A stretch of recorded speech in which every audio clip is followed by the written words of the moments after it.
time, women's rights are under threat. They can't find a man they trust to take care of them. I've had Afghan women weren't just gifted their rights by the West. I'll tell you, if I was a woman, I don't want to be.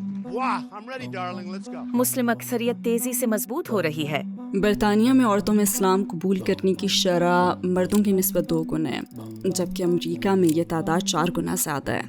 اسلام تو کہتا ہے کہ خواتین کو حجاب پہننا چاہیے، کیا یہ ظلم نہیں ہے؟ وہ خواتین جو اسلام قبول کرتی ہیں اور پھر وہ حجاب پہننا شروع کرتی ہیں تو وہ اکثر بتاتی ہیں کہ پہلی بار انہیں ایسی عزت اور احترام ملا جس کا انہیں پہلے کبھی تجربہ نہیں ہوا تھا. 1400 سال پہلے میں یہ دلیل پیش کروں گی کہ حضرت محمد صلی اللہ علیہ وسلم پہلے عالمی رہنما تھے جنہوں نے وہ تقریر کی جس میں آپ صلی اللہ علیہ وسلم نے فرمایا خواتین کے بھی حقوق ہیں. میرے ذہن میں کوئی اور ایسا مرد عالمی رہنما نہیں آتا جس نے یہ کام کیا ہو.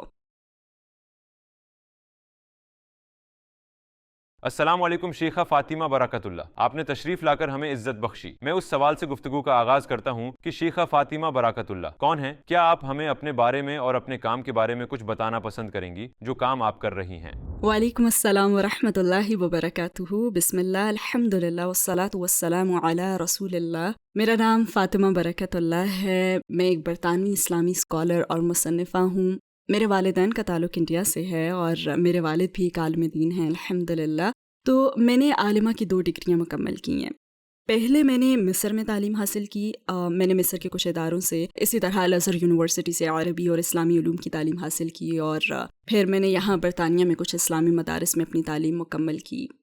میں نے اپنی ماسٹر کی ڈگری بھی مکمل کی ہے اور کچھ سال پہلے میں نے ایک کتاب لکھی تھی خدیجہ اسلام's فرسٹ لیڈی. جب آپ تاریخ کو دیکھتی ہیں، جب آپ دنیا میں خواتین کو دی جانے والی عزت کا موازنہ اسلام کی طرف سے دی گئی عزت کے ساتھ کرتی ہیں تو آپ کو کیا فرق دکھائی دیتا ہے؟ بہت سے حقوق جو ہم دیکھتے ہیں کہ مغرب میں خواتین اس سے فائدہ اٹھا رہی ہیں یا عمومی طور پر آج کل وہ حقوق خواتین کو حاصل ہیں، یہ بالکل ماضی قریب میں ہی حاصل ہوئے ہیں، خاص طور پر یورپ اور امریکہ میں. اگر آپ یہ دیکھیں کہ فیمنسٹ کن چیزوں کے لیے جدوجہد کر رہے تھے تو آپ کو یہ نظر آئے گا کہ یہ تو اکثر بنیادی چیزیں ہی تھیں. مثال کے طور پر برطانیہ میں عورت کو کوئی قانونی حیثیت حاصل نہیں تھی، یعنی اس کا کوئی قانونی وجود ہی نہیں تھا. اس کی شناخت اور اس کی انفرادی حیثیت بس اس کے شوہر کے ساتھ وابستہ کر دی گئی تھی. چنانچہ وہ عدالت میں درخواست بھی نہیں دے سکتی تھی، وہ عدالت جا ہی نہیں سکتی تھی کیونکہ قانون کی نظر میں ایک طرح سے اس کا کوئی وجود تھا ہی نہیں. اس کے علاوہ برطانیہ میں خواتین کو جائیداد کے حقوق بھی حاصل نہیں تھے، اور یہی وجہ ہے کہ جب آپ اس طرح کی کتابیں پڑھتے ہیں جیسے جین آسٹن کے ناولز تو آپ دیکھتے ہیں کہ مرد ہمیشہ ایسی عورت سے شادی کرنا چاہتے تھے جس کے ذریعے بہت سی وراثت حاصل ہو سکے، کیونکہ وہ اگر اسے شادی کر لیتا تو وہ تمام دولت جو وہ عورت وراثت میں حاصل کرتی وہ سیدھی اس کے شوہر کے پاس چلی جاتی، کیونکہ خواتین کو تو جائیداد کی ملکیت کا حق ہی حاصل نہیں تھا. اور یہ بات سن کر ہم مسلمانوں کو تو حیرت کا جھٹکا لگتا ہے کیونکہ ہم تو یہ سننے کے عادی ہو چکے ہیں کہ ہم تو بہت پیچھے ہیں اور مغرب کی خواتین بہت آگے ہیں. لیکن حقیقت تو یہ ہے کہ کیمبرج یونیورسٹی اور آکسفورڈ یونیورسٹی نے بھی خواتین کو تقریباً 100 سال پہلے اپنے دروازے سے داخل ہونے کی اجازت دی ہے، لیکن پھر بھی انہیں ڈگری حاصل کرنے کی اجازت نہیں تھی، بس وہ صرف لیکچرز میں آ کر بیٹھ سکتی تھی. ہاں پھر آہستہ آہستہ انہوں نے ان کو ڈگری حاصل کرنے کی اجازت بھی دے دی تھی. لیکن ہم مسلمانوں کی تاریخ اس کے الٹ ہے. ہماری تاریخ تو بالکل اس کے برعکس ہے. 1400 سال پہلے میں یہ دلیل پیش کروں گی کہ حضرت محمد صلی اللہ علیہ وسلم پہلے عالمی رہنما تھے جنہوں نے وہ تقریر کی جس میں آپ صلی اللہ علیہ وسلم نے فرمایا خواتین کے بھی حقوق ہیں. میرے ذہن میں کوئی اور ایسا مرد عالمی رہنما نہیں آتا جس نے یہ کام کیا ہو. انہوں نے فرمایا تمہاری عورتوں کے تم پر حقوق ہیں جن کے بارے میں اللہ تم سے پوچھے گا کہ تم نے عورتوں کے ساتھ کیسا سلوک کیا. اللہ سے ڈرو، عورتوں کے بارے میں اللہ سے ڈرتے رہو. یہ بہت مضبوط الفاظ ہیں. حضرت محمد صلی اللہ علیہ وسلم اور اسلام نے شروع سے ہی خواتین کو جائیداد میں بھی حق عطا کیا ہے، بلکہ خود کمانے کا حق، اور اگر وہ پیسے کماتی ہے تو اسے ان پیسوں کو رکھنے کا حق ہے اور کوئی بھی دوسرا انسان اس سے ان پیسوں کو چھین نہیں سکتا. اور تعلیم حاصل کرنے کا حق عطا کیا. میرا مطلب ہے مسلمانوں کے لیے کبھی کوئی سوال نہیں رہا کیونکہ ہمارے پاس حضرت عائشہ رضی اللہ تعالیٰ عنہا کی مثال موجود ہے. عظیم اسلامی اسکالرز میں سے ایک جو حضور صلی اللہ علیہ وسلم کی زوجہ محترمہ تھیں، وہ مشہور مفسرین میں سے ایک ہیں جنہوں نے قرآن کی تفسیر بیان کی اور بہت سی خواتین ان کی شاگرد تھیں. تو ہمارے پاس تو خواتین اہل علم کی ایک بہت بڑی تاریخ ہے اور عورتوں اور مردوں کو علم حاصل کرنے کی ترغیب دی گئی ہے، لہٰذا یہ ہمارے لیے کبھی بھی کوئی مسئلہ نہیں تھا. اس کے علاوہ قانونی حق تک رسائی مسلمانوں کے لیے کبھی کوئی مسئلہ نہیں تھا کیونکہ مسلمان خواتین کو ہمیشہ ہی عدالت میں جانے کا حق حاصل تھا. وہ نبی کریم صلی اللہ علیہ وسلم کے پاس بھی حاضر ہوتی تھی جو قاضی اور جج تھے، اور وہ ان کے پاس آ کر اپنے حقوق کا مطالبہ کرتی تھیں. سبحان اللہ. جیسے ایک عورت آپ صلی اللہ علیہ وسلم کے پاس حاضر ہوئی اور عرض کیا کہ اس کے والد نے اس کی مرضی کے خلاف زبردستی اس کی شادی کسی کے ساتھ کر دی ہے، تو نبی کریم صلی اللہ علیہ وسلم نے اس سے فرمایا ہم اس شادی کو منسوخ کر سکتے ہیں. تو خواتین کو یہ حق حاصل تھا کہ اگر وہ کسی مشکل صورتحال میں ہیں تو وہ عدالت میں حاضر ہو کر اپنی شادی ختم کرنے کا مطالبہ کر سکتی ہیں. ایک بار پھر مغرب میں طلاق کی بھی اجازت نہیں تھی، یہاں تک کہ اب کچھ عرصہ پہلے اکیلی عورت کو بھی طلاق دینے کا اختیار دے دیا گیا، لیکن ہمارے لیے تو یہ کبھی کوئی مسئلہ نہیں تھا. تو جس چیز کو میں یہاں واضح کرنا چاہتی ہوں وہ یہ ہے کہ بہت سے مسائل جن کی خاطر حقوق نسواں کے نمائندوں نے مغرب میں جدوجہد کی، یہ وہ مسائل تھے جو انہیں مغرب میں درپیش تھے، جو کہ بطور مسلمان ہمیں درپیش ہی نہیں تھے. ہمیں تو ہمارے حقوق دیے جا رہے تھے، لیکن ہاں اب اس کا مطلب ہرگز یہ نہیں ہے کہ مسلم معاشروں میں تو مسائل موجود ہی نہیں ہیں. بالکل، آپ جانتے ہیں کہ ظلم مختلف معاشروں میں جگہ بنا لیتا ہے اور ہمیں اس ظلم کا مقابلہ کرنا چاہیے. لیکن میں یہ دلیل پیش کروں گی کہ اسلام ہمیں وہ فریم ورک عطا کرتا ہے جس کی ہمیں بحیثیت خواتین اپنے حقوق کا مطالبہ کرنے کے لیے ضرورت ہے. یہاں میں ذکر کرنا چاہوں گی ایک برطانوی سیاح، تاریخ دان، مصنفہ جنہیں لیڈی الزبتھ کریون کے نام سے جانا جاتا ہے. انہوں نے ایک کتاب لکھی، a journey through the Crimea to Constantinople. دراصل وہ ترکی گئی تھیں اور یہ کوئی 18ویں صدی کی بات ہے، اور سنتے جائیے کہ وہ کس طرح سے بیان کرتی ہیں کہ اس نے مسلم خواتین کو کیسا پایا. وہ کہتی ہیں کہ جہاں تک خواتین کا تعلق ہے، یعنی عثمانی خواتین، جہاں تک خواتین کا تعلق ہے، اگر مردوں سے زیادہ نہیں تو ان کے برابر سڑکوں پر دکھائی دیتی ہیں، جو اپنی روزمرہ کی مصروفیات میں مشغول ہوتی ہیں. میرا خیال ہے کہ میں نے کوئی اور ایسا ملک نہیں دیکھا جہاں خواتین اتنی آزادی سے اور ہر قسم کی روک ٹوک کے بغیر زندگی گزارتی ہوں جیسے کہ میں نے ترکی میں دیکھا ہے. ترک ہماری جنس کے ساتھ اختیار کیے جانے والے رویے میں دیگر تمام قوموں کے لیے ایک مثال ہے. میں ایک بار پھر سے کہتی ہوں جناب، مجھے لگتا ہے کہ کوئی عورت اتنی آزاد اور خوف سے محفوظ نہیں جتنی ترک عورت آزاد ہے، اور میرے خیال میں وہ اپنے طرز زندگی میں سب سے زیادہ خوش رہنے والی مخلوق کہلانے کے قابل ہیں. تو یہ وہ کہہ رہی تھیں کہ عثمانی ترکی میں خواتین جتنی با اختیار ہیں اتنی با اختیار خواتین اس نے کہیں اور نہیں دیکھی، اور ظاہر ہے کہ وہ برطانیہ سے آ رہی ہے. اور میرا خیال ہے کہ وہ یہ بات اس سے 3 سال پہلے کر رہی تھی جب میری والسٹن کرافٹ نے اپنی کتاب A Vindication of the Right of Women لکھی، جسے فیمنسٹ تحریک پر ابھارنے والے ایک اہم کردار کے طور پر دیکھا جاتا ہے. لیکن آپ دیکھ سکتے ہیں کہ اس سے پہلے بھی خواتین اس طریقے کو سراہ رہی تھی جس طریقے سے مسلم خواتین، یعنی مسلم معاشروں میں رہنے والی خواتین کو آزادی حاصل تھی، حقوق حاصل تھے. اسلام تو کہتا ہے کہ خواتین کو حجاب پہننا چاہیے، کیا یہ ظلم نہیں ہے؟ اور آپ اس شخص کو کیا جواب دیں گی جو یہ سوچتا ہے کہ حجاب آپ کی آزادی کو سلب کر لیتا ہے؟ میرے خیال میں حجاب یا مسلمان عورت کا گھر سے باہر نکلنے کا لباس، یہ بنیادی طور پر اللہ کا حکم ہے. یہ ایک ایسا عمل ہے جو مسلم خواتین اس لیے کرتی ہیں کیونکہ ہم اس بات پر یقین رکھتی ہیں کہ خدا، اللہ تعالیٰ، ہمارا خالق، جو ہمیں ہم سے بہتر طور پر جانتا ہے، جو حکیم اور دانا ہے، جسے ہماری پرواہ ہے اور وہ ہم سے محبت کرتا ہے، اس نے ہمیں باہر نکلتے ہوئے خاص طرح کے کپڑے پہننے کا حکم دیا. اور اس کا مطلب صرف یہ ہے کہ ڈھیلا ڈھالا لباس پہنا جائے، ایسا لباس جو چہرے اور ہاتھوں کے علاوہ پورے جسم کو ڈھانپ لے، اور باوقار رویہ اختیار کرنے کا حکم دیتا ہے. اور یہی حکم مردوں کے لیے بھی ہے، لیکن ہاں کچھ مختلف اصولوں کے ساتھ. تو اس میں تو کوئی بھی ظلم والی بات نہیں ہے، بلکہ حقیقت تو یہ ہے کہ جو خواتین اسلام قبول کرتی ہیں اور پھر وہ حجاب پہننا شروع کرتی ہیں، وہ اکثر بتاتی ہیں کہ پہلی بار انہیں ایسی عزت اور احترام ملا ہے جس کا انہیں پہلے کبھی تجربہ نہیں ہوا تھا. یہ اصل میں کرتا کیا ہے؟ یہ ان مردوں کو مجبور کرتا ہے جن کے ساتھ آپ بات چیت کرتی ہیں یا کام کرتی ہیں کہ آپ جو کہہ رہی ہیں اور آپ جس طرح سوچ رہی ہیں اسے زیادہ سنجیدہ لیں. اور یہ ایک طرح سے عوامی جگہوں سے جنسی تناؤ کو دور کر دیتا ہے. میں جانتی ہوں کہ مغرب میں یا کچھ کمیونٹیز میں لوگوں کا خیال ہے کہ ہم اس بات میں مبالغہ آمیزی کرتے ہیں، یعنی ہم عوامی مقامات پر پائے جانے والے جنسی تناؤ کو بڑھا چڑھا کر پیش کرتے ہیں. لیکن حقیقت تو یہ ہے کہ جب آپ اعداد و شمار کو دیکھتے ہیں تو آپ کو پتہ چلتا ہے کہ کام کی وجہ سے، کام میں آزادانہ میل جول کی وجہ سے، اور ظاہر ہے کہ عورتیں کچھ مناسب لباس پہن کر کام پہ بھی نہیں جاتی، اور ان سے اکثر توقع کی جاتی ہے کہ وہ ہیل پہنیں، ان سے توقع کی جاتی ہے کہ وہ میک اپ کر کے آئیں. در حقیقت خواتین پر لباس کے حوالے سے مردوں سے زیادہ تناؤ ہوتا ہے. تو اس قسم کا اختلاط، آزادانہ میل جول، ایک دوسرے کے لیے جنسی طور پر پرکشش نظر آنے کی کوشش کرنا وغیرہ، اس چیز نے بہت سارے مسائل کو جنم دیا ہے اور یہ خاندانوں کے ٹوٹنے کا سبب بنتی ہے. لہٰذا اس کو روکنے کے لیے اور اس قسم کی تمام نقصان دہ چیزوں کو روکنے کے لیے کیے جانے والے اقدامات میں سے ان اقدامات میں سے صرف ایک اقدام یہ ہے کہ ہمارے پاس ہدایات موجود ہیں کہ عوامی جگہوں پر کیسا لباس پہننا چاہیے. تو کچھ ماہر نفسیات جب کام کی جگہ میں خواتین کے لباس کے انداز کا تجزیہ کرتے ہیں، جیسے میک اپ، ہیل وغیرہ،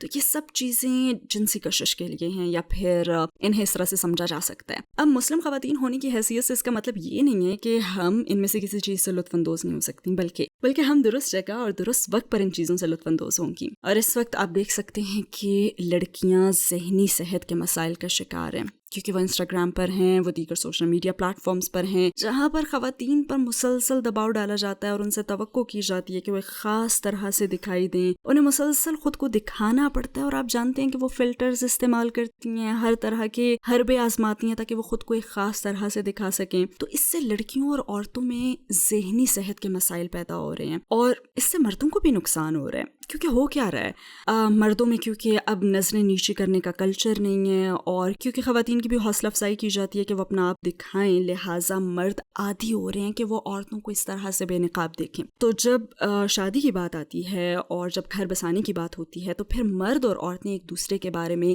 غیر حقیقی توقعات قائم کر لیتے ہیں. تو میرے خیال میں اور بھی بہت سے نقصانات ہیں جو بے حیائی آج کے دور میں معاشرے کے اندر پھیل چکی ہے، اور اسلام ان سب چیزوں کو ختم کرنے کی کوشش کرتا ہے. ایک غیر مسلم عورت اس وقت آپ کو دیکھ رہی ہے. وہ اسلام کو قابل عمل سمجھتی ہے اور مسلمان ہونا چاہتی ہے، لیکن اسے حجاب پہننا بہت مشکل لگتا ہے. آپ اس خاتون کو کیا جواب دیں گی؟ ٹورڈز ایٹرنٹی کو آپ کے تعاون کی ضرورت ہے. ہم ایک خیراتی تنظیم ہیں جس کا مقصد اسلام کے پیغام کو 10 زبانوں میں پوری دنیا میں پھیلانا ہے. آپ کے تعاون سے ہم لوگوں کو اسلام قبول کرنے میں مدد کر سکتے ہیں، حرام کو ترک کر کے نماز پڑھنا شروع کرنے، حجاب پہننے، قرآن پڑھنا سیکھنے اور ان تمام نیک اعمال کا اجر حاصل کریں انشاءاللہ. ٹورڈز ایٹرنٹی کے لیے عطیہ کریں اور اس سنہری موقع کو ضائع نہ کریں.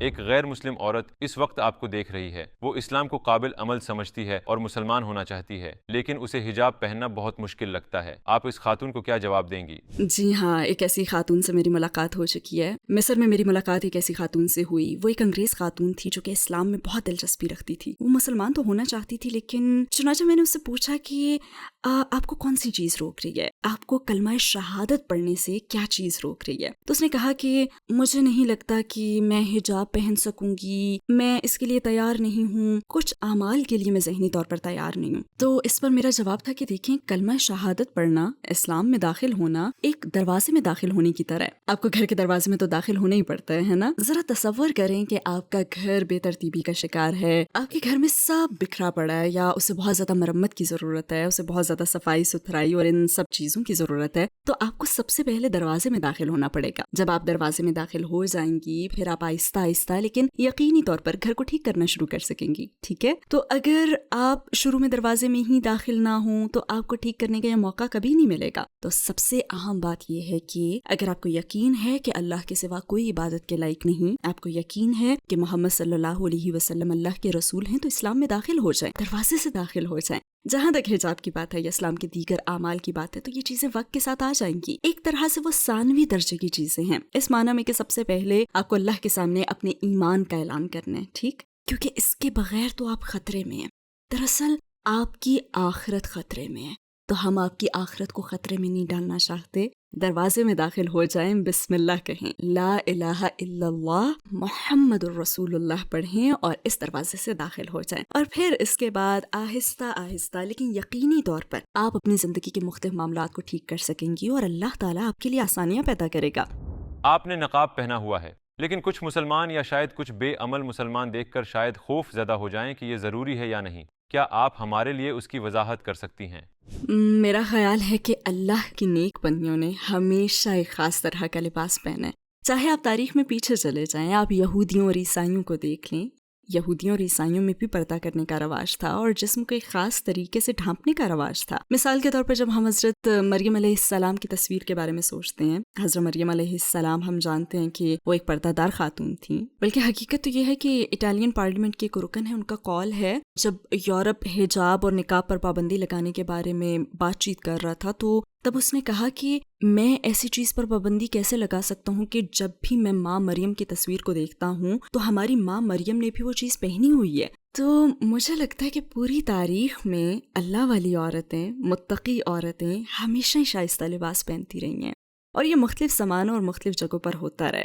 قرآن میں ہمارے خالق اللہ سبحانہ و تعالیٰ نے ہم پر وہ ہدایت نازل کی ہے جو تا قیامت باقی رہے گی، اور اس میں ہماری ہی بہتری ہے. اور جو ہدایات اللہ سبحانہ و تعالیٰ نے نازل فرمائی ان میں سے ایک لباس کے متعلق ہدایات ہیں، نہ صرف عورتوں کے لیے بلکہ مرد و عورت دونوں کے لیے، لیکن ظاہر ہے کہ دونوں کے لیے ہدایات الگ الگ ہیں. تو ایک مسلمان عورت کی حیثیت سے جب میں تنہائی میں ہوتی ہوں، جب ہم اکیلی ہوں، جب ہم اپنے شوہروں کے ساتھ ہوں یا ہم اپنے گھر والوں کے ساتھ ہوں، تو ہم جس طرح چاہے کپڑے پہننے کے لیے آزاد ہیں. اور اگر ہماری تقریبات پارٹیوں میں صرف خواتین ہوں تو ایک عام مسلمان عورت اپنی ثقافت کے مطابق کوئی بھی لباس پہن سکتی ہے. لیکن ہاں، یہ عوامی مقامات کے لیے نہیں ہے. تو اسلام کیا کرتا ہے؟ اور مجھے لگتا ہے کہ یہ ایک ایسی چیز ہے کہ مغرب بھی اس کی بہت تعریف کرنے لگا ہے، اور وہ یہ ہے کہ خواتین کے لیے الگ جگہ کو اہمیت دینا. یہ خواتین اور مردوں کے لیے الگ جگہوں کو اہمیت دینا ہے. ہم جس جگہ پر موجود ہیں اگر وہاں صرف خواتین ہوں یا ہم اپنے گھر کی حدود کے اندر ہوں تو یہاں کا حکم عوامی مقامات سے مختلف ہے. اور تاکہ عوامی مقامات پر جنسی تناؤ پیدا نہ ہو،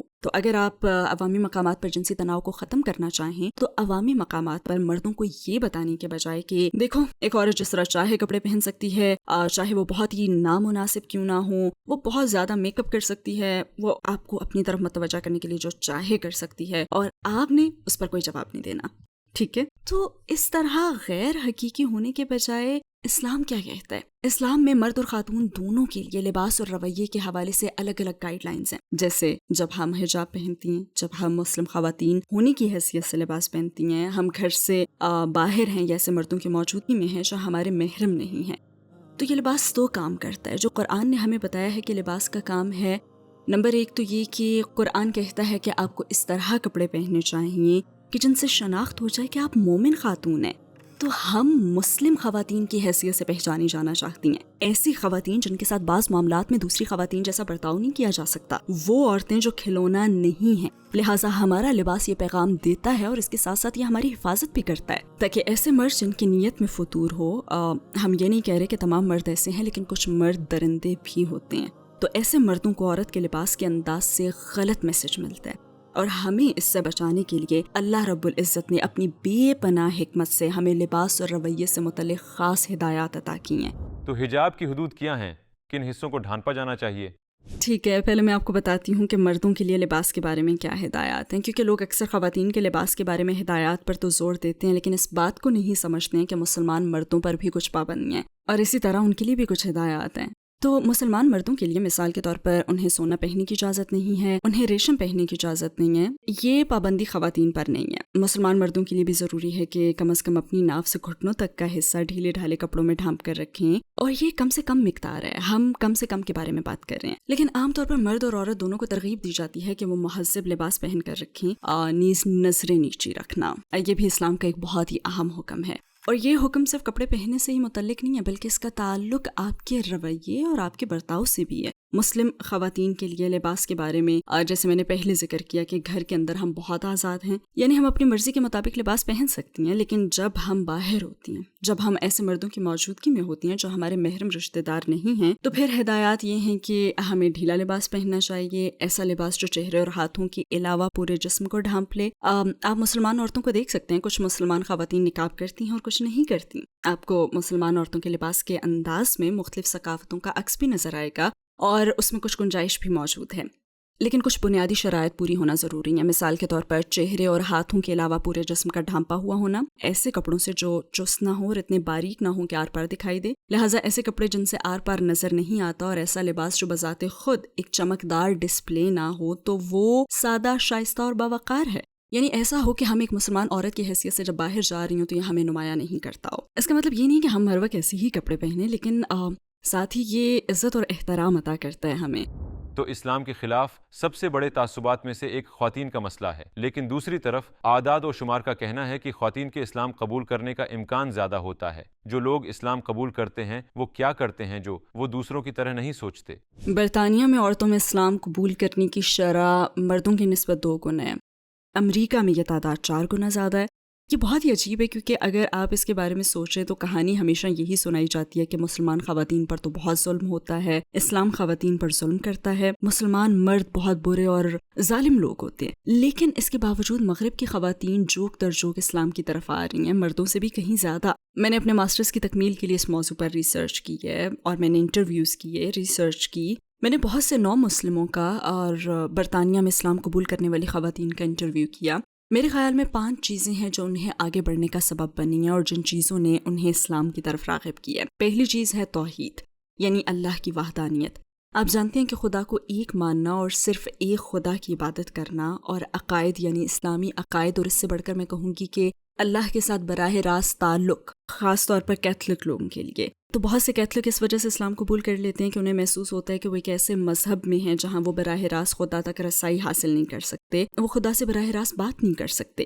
انہیں ہمیشہ ایک ثالث، ایک پادری کی ضرورت ہوتی ہے، یہاں تک کہ اپنے گناہوں کا اقرار کرتے ہوئے بھی سب کی ضرورت ہوتی ہے. تو انہیں اسلام کے بارے میں جو چیز خوشگوار محسوس ہوتی ہے وہ یہ ہے کہ سب سے پہلے تو یہ کہ اسلام حضرت عیسیٰ علیہ السلام کا مقام نہایت قابل فہم انداز میں بہت ہی واضح طور پر بیان کرتا ہے. تو یہ ٹرینٹی کو ختم کر دیتا ہے. اور اصل میں مسیحی تاریخ میں بہت سے لوگ ایسے گزرے ہیں جو ٹرینٹی پر یقین نہیں رکھتے تھے، جیسے آئزک نیوٹن. تو یہ ایسی چیز نہیں ہے، مطلب یہ ایک ایسی چیز ہے جس کے بارے میں بہت سے لوگ قائل ہو جاتے ہیں، یہاں تک کہ وہ لوگ جو اسلام سے واقف بھی نہیں تھے. لیکن ان خواتین کو یہ بہت زبردست لگا. نیز یہ کہ وہ خدا سے براہ راست بات کر سکتی ہیں، انہیں کسی پادری کے پاس جانے کی ضرورت نہیں ہے، انہیں کسی بھی واسطے کی ضرورت نہیں ہے. تو یہ پہلی بڑی چیز تھی جو لوگوں کو اپنی طرف متوجہ کرتی ہے، جس نے خواتین کو اسلام کی طرف راغب کیا. دوسری چیز جس نے خواتین کو اسلام کی طرف راغب کیا، چاہے مانے یا نہ مانے، وہ مسلم مردان کی ہے.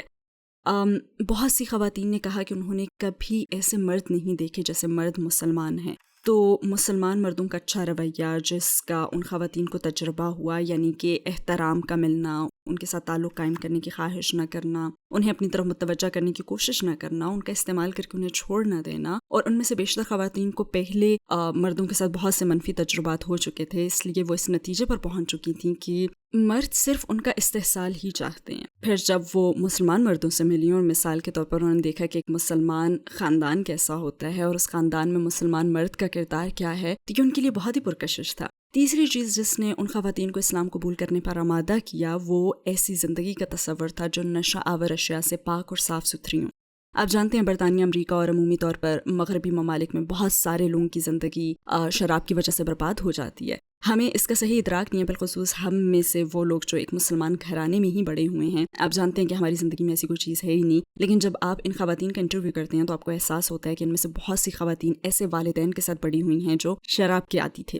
سچ میں مجھے سمجھ نہیں آتی کہ آخر اسے چائلڈ ابیوز کیوں نہیں سمجھا جاتا. شراب کا عادی ہونا اور پھر ایسے بچوں کا ہونا جن کی ذمہ داری آپ پر ہے، جن کی آپ دیکھ بھال کر رہے ہیں. تو ان میں سے بہت سی خواتین اس کی وجہ سے کافی تکلیف اٹھا چکی تھیں، اور پھر پارٹنرز کی طرف سے بھی جو شراب کے عادی تھے. چنانچہ یہ خیال کہ وہ ایک ایسی زندگی بھی گزار سکتی ہیں جو ان چیزوں کے بغیر ہو، منشیات کے بغیر، شراب کے بغیر، ایک صاف ستھری زندگی گزارنا واقعی ان کے لیے بہت پرکشش تھا. چوتھا عنصر جس نے خواتین کو اسلام کی طرف راغب کیا وہ در حقیقت خاندان ہے، وہ مسلم خاندان ہے. ان میں سے بیشتر خواتین نے مجھے بتایا کہ پہلی بار انہیں ایک مسلمان فیملی میں مدعو کیا گیا اور ایک مسلمان فیملی نے ان کے ساتھ مل کر کھانا کھایا. وہ اکٹھے بیٹھے اور یہ پہلا موقع تھا کہ وہ ایک فیملی میں گئیں. یہ ایک پرجوش دیکھ بھال کرنے والی مکمل فیملی تھی. تو میرے خیال میں بدقسمتی سے برطانیہ جیسے ممالک میں ایک جملہ کہا جاتا ہے بروکن برٹن. مجھے لگتا ہے کہ گزشتہ سال پہلا سال تھا کہ پیدا ہونے والے بچوں کی اکثریت بغیر شادی کے پیدا ہوئی. اور ہماری معلومات کے مطابق نیٹسن جو ایک آرگنائزیشن ہے جو سروے اور اعداد و شمار کا کام کرتی ہے، ان کا کہنا ہے کہ برطانیہ میں 10 لاکھ بچے ایسے ہیں جن کی زندگی میں کوئی مرد شخصیت نہیں ہے. تو اب دیکھ سکتے ہیں کہ بروکن برٹن کے الفاظ سے ہماری کیا مراد ہے. یہ باہر سے دیکھنے میں اچھا لگتا ہے، لیکن بدقسمتی سے اندر کیا ہو رہا ہے، یہ ایک معاشرتی زوال ہے، فیملی سسٹم کی تباہی ہے. اور اس طرح یہ خواتین جب وہ پہلی بار مسلمان گھر میں داخل ہوئیں یا جب انہیں مسلم کمیونٹی میں خوش آمدید کہا گیا اور انہوں نے دیکھا کہ مسلم کمیونٹی میں یہی رواج ہے ایک اکٹھے خاندان کا ہونا، یا صرف ایک ایسے خاندان کا ہونا جو مل کر رہتے ہیں، ایک دوسرے کا خیال رکھتے ہیں. آپ جانتے ہیں کہ یہ تمام چیزیں جن کو ہم معمولی سمجھتے ہیں، وہی چیزیں ان کو اسلام کی طرف راغب کرنے کا باعث بن گئیں، کیونکہ انہیں ان چیزوں کی ضرورت تھی. اور میری تحقیق کے مطابق سب سے بڑا سبب جس نے ان خواتین کو اسلام کی طرف راغب کیا، ایک بار پھر چاہے مانے یا نہ مانے، حجاب اور عورت کے متعلق اسلامی نظریات ہے. تو ان میں سے کچھ خواتین نے بتایا کہ وہ مسلمان لڑکیوں کے ساتھ بڑی ہوئیں، اور مجھے برطانیہ میں زندگی گزارنے کے متعلق یاد ہے کہ کبھی کبھی ہم بھی ایک اکیلے ہی ہوتے تھے جس نے حجاب پہنا ہوا ہوتا تھا، کبھی کبھی صرف ایک اکیلے مسلم. تو میرے ذہن میں بھی یادیں تازہ ہیں، اور انہوں نے بتایا کہ وہ اپنے اسکول میں مسلمان لڑکیوں کے ساتھ بڑی ہوئیں اور وہ ہمیشہ دل ہی دل میں ان کی تعریفیں کرتی تھیں۔ یہ کافی عجیب بات ہے، کیونکہ آپ جانتے ہیں کہ جب ہم بچے تھے تو ہم ہمیشہ سوچتے تھے کہ بعض اوقات ہمارے ساتھ تو لوگ نسل پرستانہ سلوک کرتے ہیں اور ہمیں اس کی وجہ سے امتیازی سلوک کا سامنا کرنا پڑتا ہے، لیکن حقیقت تو یہ ہے کہ وہ خواتین یہ کہہ رہی تھیں کہ حجاب ایک ایسی چیز تھی جس نے ان کو اپنی طرف متوجہ کیا تھا، باوقار اور شائستہ پرورش کے آئیڈیا نے۔ اور جیسے کہ میں نے کہا کہ اخوت کا تصور، بہت سی خواتین نے کہا کہ مسلمان ہونے سے پہلے انہوں نے کبھی اخوت کا مظاہرہ نہیں دیکھا تھا، کیونکہ وہ ہمیشہ دوسری خواتین سے بس آگے بڑھنے کی دوڑ میں رہتی تھیں، وہ سب ہمیشہ پہلے سے مخلوط ماحول میں تھیں۔ اور آپ جانتے ہیں کہ خواتین، میرے خیال میں یہ نفسیاتی طور پر ثابت بھی ہو چکا ہے کہ جب عورتیں اور مرد مخلوط ماحول میں ہوتے ہیں، یہاں تک کہ اگر خواتین کے گروپ میں ایک بھی مرد ہو تو عورتیں اس شخص کی توجہ حاصل کرنے کی کوشش کرتی ہیں، چاہے لاشعوری طور پر ہی ہو، آپ جانتے ہیں۔ تو اس طرح ان چیزوں سے دور ہونا اور اسلامی اخوت کا تجربہ ان کے لیے بہت پرکشش تھا۔ ایک اور بات جس کا میں نے ذکر کیا وہ یہ ہے کہ ان میں سے بیشتر کی کبھی کسی نے دیکھ بھال ہی نہیں کی تھی، اس معنی میں کہ مردوں کی طرف سے مالی طور پر ان کی کفالت کی جائے، یہاں تک کہ بعض اوقات ان کے والد کی طرف سے بھی۔ تو جب وہ 17 سال کی عمر کو پہنچتی ہیں، آپ جانتے ہیں کہ بدقسمتی سے مغربی معاشرے میں باپ اور بیٹیاں تقریباً ایک خاص عمر میں الگ ہو جاتے ہیں۔